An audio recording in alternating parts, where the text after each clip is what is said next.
Hello everyone. तो अब हम इथिक्स की सीरीज कंटिन्यू करेंगे।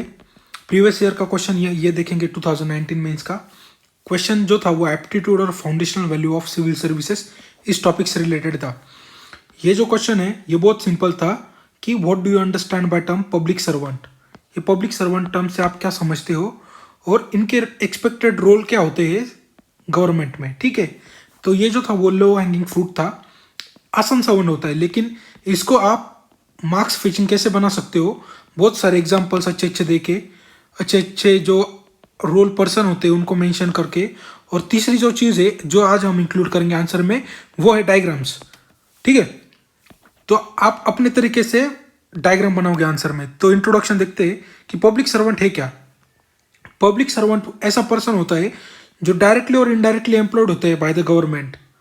ठीक है, ये हमने देख लिया कि गवर्नमेंट में वो ठीक है एम्प्लॉयड होता है, लेकिन हम उनको सर्वेंट क्यों बोलते हैं, पब्लिक सर्वेंट क्यों है वो। कुछ लोग बच्चे कहेंगे कि मतलब वो पब्लिक को सर्व करते इसलिए सर्वेंट है। ऐसा नहीं है, वो सर्वेंट इसलिए कहते हैं क्योंकि जो पब्लिक है वो पैसे देती है किसको, गवर्नमेंट को, in form of taxes, fines. ठीक है, गवर्नमेंट को, और गवर्नमेंट इन पैसों से इन सर्वेंट को पेड करती है। तो मतलब ये क्या हो रहा है, पब्लिक के पैसे से पेड की जा रही है, तो ये पब्लिक के सर्वेंट हो गए। ठीक है, समझ गए आप कि यही मेंशन किया है कि they are paid out of taxes by paid by the public, that's why they are known as the public servant. ठीक है, public servant values public good over his personal interest. Personal interest को बाजू में रखना पड़ता है और जो पब्लिक है उनके बारे में सोचना पड़ता है पब्लिक सर्वेंट को। There are some ethical values and principle that public servant must have in governance. ठीक है, अब ये डायग्राम पर आते हैं। डायग्राम ये कहते हैं कि ये देखो कितना अच्छा आप एग्जाम या फिर क्वेश्चन के आप है ना रिलेशन अगर समझोगे कि क्वेश्चन का रिलेशन कैसे होता है तो आप डायग्राम निकाल पाओगे। ये देखो कि एक साइड पर पब्लिक है, एक साइड पर गवर्नमेंट है, एक साइड पर पब्लिक सर्वेंट है। ठीक है, हम पब्लिक गवर्नमेंट को पैसे देते हैं इन फॉर्म ऑफ टैक्सेस। ठीक है, इन फॉर्म ऑफ टैक्सेस हम पैसे देते हैं। उसके बाद गवर्नमेंट पब्लिक सर्वेंट को क्या देती है, सैलरी देती है इन टैक्सेस से। ठीक है, और फिर उसके बाद जो है ये पब्लिक सर्वेंट जो है ये सर्विसेज प्रोवाइड करते हैं किसको, पब्लिक को। तो ये रिलेशन है, सिंपल डायग्राम है जो ये मैंने खुद से बनाई है। तो आप ऐसे बहुत सारे डायग्राम बना सकते हो, आप कोई भी रिलेशन एस्टेब्लिश कर सकते हो। ये जो डायग्राम होती है ट्रायंगल्स की ये बहुत हैंडी होती है। इसके बाद एक और आप वेन डायग्राम यूज कर सकते हो जब आपको पता है कि मतलब अगर पूछा गया है व्हाट आर इथिक्स और मोरालिटी, तो आप मेंशन करोगे कुछ सोशल इथिक्स होते हैं तो इस साइड आ जाएंगे, कुछ पर्सनल और इथिक्स और मोरालिटी होते हैं तो इस साइड आ जाएंगे। मतलब कुछ सोसाइटी में वैल्यूज होते हैं जो अलग होते हैं, पर्सनल लाइफ में वैल्यूज अलग होते हैं, और कुछ उनके कॉमन वैल्यूज होते हैं जो एक साथ होते हैं सोसाइटी और पर्सनल के। तो ऐसे डायग्राम्स आप बहुत सारे यूटिलाइज कर सकते हो, या फिर आप चार्ट्स भी यूज कर सकते हो। ये भी बहुत हैंडी होती है अगर आपको कुछ सब टाइप्स या फिर कुछ मेंशन करने हैं, या फिर आप सीधा रिलेशन भी दिखा सकते हो ऐसे एरो करके, पर्सन या फिर गवर्नमेंट इंस्टीट्यूशन, ऐसे सिंपल सिंपल डायग्राम्स, लेकिन आपको रिलेशन एस्टेब्लिश करना आना चाहिए। ठीक है, तो बॉडी की तरफ आते हैं कि रोल क्या होना चाहिए। सबसे पहले एंड फॉरमोस्ट रोल होना चाहिए पब्लिक सर्वेंट का कि जो कॉन्स्टिट्यूशन है जिसमें जो आइडियाज और दिए हुए हैं उसको उसने प्रोटेक्ट करना चाहिए, कि जो लॉज और वो है उसकी वैल्यूज करनी चाहिए। ऐसा नहीं कि कॉन्स्टिट्यूशन का पब्लिक सर्वेंट है और कॉन्स्टिट्यूशन की धज्जियां उड़ा रहा है। तो वो सबसे पहले जो वैल्यूज है प्रिंसिपल की, जैसे रूल ऑफ लॉ है उसको अपहोल्ड करना चाहिए, किसी के साथ डिस्क्रिमिनेशन नहीं करना चाहिए, एडमिनिस्ट्रेटिव जस्टिस को तजव्वुद देनी चाहिए। ठीक है, तो ऐसे जो फॉरमोस्ट वैल्यूज है उसको उसने अपहोल्ड करना चाहिए, ये उसका रोल है, ये एक्सपेक्टेड रोल है उसका। ठीक है, नेक्स्ट जो पॉइंट है कि एक्सपेक्टेड रोल में कि पब्लिक सर्वेंट जो है उसकी अपनी जो ड्यूटीज दी हुई है उसको फुलफिल करना चाहिए, उस ड्यूटीज को, कि जिसको जो वर्क दिया हुआ गया है उसको वो उसने निभाना चाहिए। और ऐसे नहीं कि मतलब जो रिसोर्सेज दे उसका लमसम यूज करना चाहिए, उसका जो है उसने जुडिशियस यूज करना चाहिए। ठीक है, क्योंकि ये जो रिसोर्सेस है किसके, ये पब्लिक के, ये उसके खुद के रिसोर्सेस नहीं है, ना ही गवर्नमेंट के रिसोर्सेस है, ये रिसोर्सेस है ये पब्लिक के, इसलिए जुडिशियस यूज बनता है। मतलब ये कहना चाह रहा है कि एक्चुअल ग्राउंड पे जो इम्प्लीमेंटेशन ऑफ स्कीम है वो बहुत इफिशियंट होनी चाहिए पब्लिक सर्वेंट के द्वारा। ठीक है, ये पॉइंट क्या है, ये इसका एक्सपेक्टेड रोल है। इफिशिएंसी की बात है तो बस इंटरेस्ट के लिए मैं आपको एक एग्जांपल बताता हूँ कि मैं एक रिटायर ऑफिसर था, रिटायर मिलिट्री ऑफिसर था, तो मैं उनके स्पीच के लिए सुनने गया था। तो उन्होंने एक बहुत अच्छा एग्जांपल बताया था मुझे इफिशिएंसी रिलेटेड। वो क्या हुआ, जब वो एक माओइस्ट अफेक्टेड डिस्ट्रिक्ट में वर्क कर रहे थे तब उस टाइम के प्राइम मिनिस्टर थे वो थे हमारे मनमोहन सिंह सर। ठीक है, तो क्या हुआ कि जब इनको अब क्या हुआ, जो वहाँ पर एरिया था उनको वहाँ पर एक स्कूल बनाना था, एक पोस्ट ऑफिस बनाना था और एक जो वो था एक पुलिस स्टेशन भी बनाना था। लेकिन क्या हुआ, वहाँ पर रोड भी नहीं था, तो उसके लिए रोड बनाना था और ये इंस्टीट्यूशन वहाँ पर क्रिएट करनी थी। आपको पता है माओइस्ट ऐसे चीज़ें बनने नहीं देती, वो डिस्ट्रैक्ट करती है, इसलिए पुलिस स्टेशन सबसे ज़रूरी था। तो वो सब मिलकर IAS ऑफिसर या और ये मिलिट्री ऑफिसर भी तब उनके साथ प्राइम मिनिस्टर से मिलने गए उनके कैबिन में। तो प्राइम मिनिस्टर ने उनको अपॉइंटमेंट दी। तो जब वो सारे लोग एक टेबल पर बैठे, एक तरफ थे हमारे प्राइम मिनिस्टर मनमोहन सिंह, तो ऐसे सब लोग बैठे, IAS ऑफिसर, बाकी के डिस्ट्रिक्ट ऑफिसर उस एरिया के और मिलिट्री ऑफिसर भी थे, क्योंकि इनका कोऑर्डिनेशन माओइस्ट की वजह से गवर्नेंस में मिल जाता है। तो इन सब ने प्रॉब्लम बताया कि हमको ऐसे ऐसे करना है, तो आप हमको फंड दे दीजिए, ठीक है। तो इन्होंने फंड इतने अमाउंट रखी कि 100 करोड़ के आसपास लगेगा, कि रोड भी बनाना है, तो सारी 2-4 इंस्टीट्यूशन भी बनाने हैं, ठीक है। तो मनमोहन सिंह ने थोड़ी देर सोचा और उन्होंने जवाब दिया कि मैं आपको 10 करोड़ रुपए दूंगा, ठीक है। तो ये सब लोग अपने आप एक दूसरे की तरफ देखने लगे कि इतने पैसे में कैसे होगा।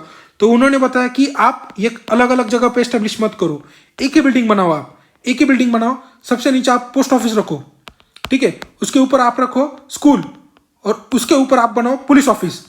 तो ये पुलिस है, एक दूसरे को कॉम्प्लीमेंट करेंगे, पुलिस ही स्कूल का प्रोटेक्शन करेंगे और पोस्ट ऑफिस का प्रोटेक्शन करेंगे, और ये सारी की सारी चीजें एक ही बिल्डिंग में समझ आएगी, ठीक है। तो आप देख रहे हो तो कितना अच्छे से इफिशिएंटली ये रिसोर्सेज का यूटिलाइज किया एक ही चीजों से, और ये सब ऑफिसर एक दूसरे की तरफ देखते रहे कि हमको ये चीज दिमाग में कभी आई ही नहीं। ये एग्जांपल उन्होंने रिटायर ऑफिसर ने दिया था उस स्पीच में, और वो मुझे बहुत पसंद आया था। तो आप देख रहे हो इफिशिएंसी, मतलब जो ऑफिसर है पब्लिक सर्वेंट का, एक एक्सपेक्टेड है कि वो इफिशिएंटली काम करे, ठीक है।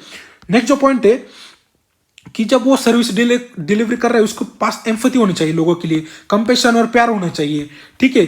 कोई उसके पास बुजुर्ग या फिर हैंडीकैप आता है तो उसने हेल्प करनी चाहिए आउट ऑफ द बॉक्स जाके, रूल्स को तोड़ के नहीं, आउट ऑफ द बॉक्स जाके, ठीक है। ये दोनों में डिफरेंस है, ठीक है। नेक्स्ट जो पॉइंट है कि उसका एक्सपेक्टेड रोल क्या है, कि इसी पॉइंट को मैंने एग्जांपल के साथ मेंशन किया है कि अगले पॉइंट को, कि जो महात्मा गांधी है उन्होंने बताया था कि अगर हमको गिनना है कि एक्शन हमारी अच्छी है या बैड है, तो बस इतना इमेजिन करो कि ये जो हमने एक्शन ली है ये सबसे गरीब लोग पर्सन को कैसे हेल्प करेगी, ठीक है। तो ये महात्मा गांधी जी का एक मेंशन कर दिया आपने। नेक्स्ट जो पॉइंट है कि जो ऑफिसर्स है वो एजाइल और फ्लेक्सिबल होने चाहिए, उनकी थॉट्स उनके एक्शन में रेडी टू चेंज होना चाहिए। ऐसे नहीं कि एकदम रिजिड या फिर फ्लेक्सिबल ही नहीं है वो पर्सन, एकदम स्टेटस को मेंटेन करना चाहता है, तो ये ऑफिसर अच्छा नहीं है। क्योंकि एग्जांपल दिया है मैंने, इससे सर्विस डिलीवरी होती है अगर वो फ्लेक्सिबल है। एग्जांपल बहुत अच्छा है। एग्जांपल ये था कि जब 17 और 80s का एरा था तो गवर्नमेंट ने कंप्यूटर आने चालू हो गए, लेकिन जो ऑफिसर्स थे उनको ये कंप्यूटर चलाना आता नहीं था, तो उनको बहुत दिक्कतें फेस करनी पड़ी। लेकिन देर सवेर इन्होंने सीख लिया कंप्यूटर कैसे चलाना है। आप अगर आप अपने लोकल ऑफिसर या फिर तलाटी या तहसीलदार ऑफिस में जाओगे तो वहाँ के लोग कंप्यूटर यूज करते हैं, भले ही कंप्यूटर पुराने हो, वर्क नहीं कर रहे हो, लेकिन उनको पता है अब कंप्यूटर कैसा वर्क करना है, क्योंकि उन्होंने अपने आप को ढाल दिया कि ये परिस्थिति, ये फ्लेक्सिबिलिटी हमको एक्सेप्ट करनी पड़ेगी, कंप्यूटर हमारा पीछा छोड़ने वाला नहीं है। वैसे ही आज का जो एरा है वो कैसा है, डिजिटल टेक्नोलॉजी से भरा है, आधार अनेबल सिस्टम, सब जगह आधार है, फिंगरप्रिंट्स, इंटरनेट ऑफ थिंग्स है, बिटकॉइंस आ रहे हैं। तो ये एक्सपेक्टेड है कि जो पब्लिक ऑफिसर है वो करंट एरा से रिलेटेड फ्लेक्सिबल हो और उनको ये सारे के सारे टास्क अच्छे से करने आए, ठीक है। वो रिजिड नहीं होने चाहिए, ठीक है, टाइम के साथ उनको बदलना आना चाहिए। नेक्स्ट जो पॉइंट है उनका एक्सपेक्टेड रोल है इम्पार्शियल और इनकरप्टेबल हो, कि करप्शन ना हो और किसी के शो पार्शलिटी ना देखे। जैसे सरदार वल्लभ भाई पटेल ने भी इस बात को तजव्वुदी की कि जो ऑफिसर है वो इम्पार्शियल और इनकरप्टेबल होने चाहिए। जो अपने स्पीच देते थे वो सिविल सर्विसेज डे पे, तो उन्होंने इस बात का जरूर जिक्र किया था कि ऑफिसर है वो इम्पार्शियल होने चाहिए, और इसी से मिलकर जो है वो इंक्लूसिव नेशनल डेवलपमेंट तैयार होता है, तभी एक अच्छा नेशनल डेवलपमेंट हम कर सकते हैं। नेक्स्ट जो एक्सपेक्टेड रोल है कि they should behave in dignified manner, और जो है वो पेशेंटली सुनना चाहिए, और जो उनका जजमेंट होना चाहिए वो एकदम स्पॉन्टेनियस नहीं होना चाहिए, बैलेंस जजमेंट होना चाहिए और व्यूज होने चाहिए। कि कोई भी चीज अगर सुनेंगे, उनको फोन आया किसी डिस्ट्रिक्ट से कि यहाँ पर दंगे हो गए, तो फिर से तुरंत वो फोन करके पुलिस फोर्स नहीं भेजेंगे, इस चीज की पुष्टि करेंगे कि सच में ऐसी कंडीशन हुई या ट्रू कॉल है या फेक कॉल है, सच में ऐसे कंडीशंस है कि वहां पर दंगे हुए, फिर स्टेप बाय स्टेप एक्शन लेगा सोचकर। तो ये क्या है, एक बैलेंस व्यू और जजमेंट ये होनी चाहिए एक ऑफिसर में, ठीक है।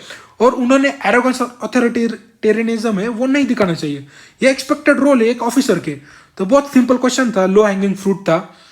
लेकिन आप एग्जाम्पल्स डायग्राम्स इसको मेंशन करके आप जो अपना आंसर है उसको अच्छे से एनरिच कर सकते हो। एंड में कंक्लूजन की ओर आते हैं। कौटिल्य ने अपने अर्थशास्त्र, ये बुक है, इसमें मेंशन किया है कि सिटीजन है वो कितने इंपॉर्टेंट है। ये सारी की सारी इकोनॉमी जो है वो सिटीजन के अराउंड ही रिवॉल्व करती है। पूरा एडमिनिस्ट्रेशन सिटीजन के अराउंड ही रिवॉल्व करता है। तो सबसे मेन इंग्रेडिएंट किसी गवर्नेंस का क्या होता है, सबसे बीच में कौन होता है, तो सिटीजन ही होते हैं, पब्लिक ही होता है। और पब्लिक सर्वेंट की ये ड्यूटी है कि पब्लिक को अच्छे से सर्व किया जाए उन्हीं के रिसोर्सेज से, ठीक है। और जब कोई गवर्नेंस और एडमिनिस्ट्रेशन कब सक्सेसफुल होता है, जब उसका जो पब्लिक सर्वेंट है वो हार्ड वर्किंग हो, एफर्ट्स पुट करे, इफिशिएंसी बिल्ड करे और इन्वॉल्व करे खुद को और पब्लिक को उस एडमिनिस्ट्रेशन और गवर्नेंस में, तब जाके जो है वो गवर्नेंस अच्छा होता है। तो यही था आज के डिस्कशन में। Thank you very much for the discussion.